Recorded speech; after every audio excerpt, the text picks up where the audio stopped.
Hello guys and welcome back to another video.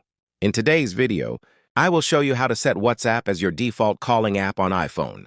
So whenever you make a call, your iPhone can use WhatsApp instead of the normal phone app. The process is very simple and only takes a few seconds, so make sure to watch this video till the end. So without wasting any more time, let's get started. First of all, open the Settings app on your iPhone. Once you are inside Settings, scroll down until you find Apps and tap on it. Now here you need to look for the phone app settings. Once you find it, simply tap on it.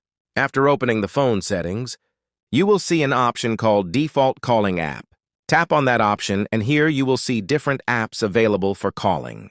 Now simply select WhatsApp and your default calling app will be changed successfully. After this, your iPhone will prefer WhatsApp for supported calls, making it much easier if you mostly use WhatsApp to contact friends and family. And that's basically it.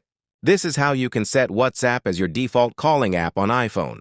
If this video helped you, then make sure to leave a like, subscribe to the channel, and turn on the notification bell so you never miss any future videos. Thanks for watching, and I will see you in the next video.